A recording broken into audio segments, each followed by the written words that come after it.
Logement, insertion, santé ou encore enfance en danger. Des problèmes auxquels les habitants trouvent réponse dans les maisons départementales de la solidarité, comme ici à Saint-Pierre-des-Corps.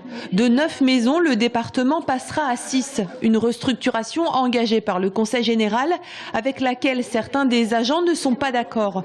Parmi eux, des psychologues, des assistantes sociales et des éducateurs. Déjà, en 9 territoires, on a du mal à travailler ensemble, tous les services, à trouver un temps où on se voit, parce qu'on est très nombreux. Là, on va être encore plus nombreux. On ne comprend pas quelle est la finalité de ces nouvelles organisations. Devant le Conseil général ce matin, des guirlandes de pétitions adressées aux élus. Le syndicat FSU parle de politique marketing.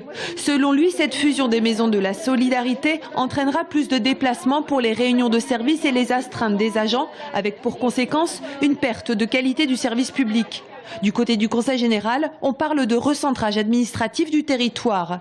Qu'est-ce que ça veut dire sur un territoire comme celui de Chinon, par exemple? Il faudra une fois par mois aller à Chinon rencontrer ses collègues, mais toutes les équipes qui vont être sur Neuilly-Pompière et Chinon, par exemple, seront des équipes complètes. Ce qui veut dire qu'en dehors de ces réunions globales, une fois par mois à Chinon, toute la journée et toute la semaine, elles seront encadrées sur le lieu de leur travail.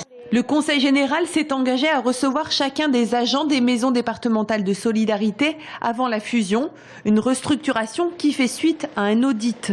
C'est des réorganisations qui sont plaquées parce que ça fonctionne ailleurs, on nous colle ça ici en Indre-et-Loire.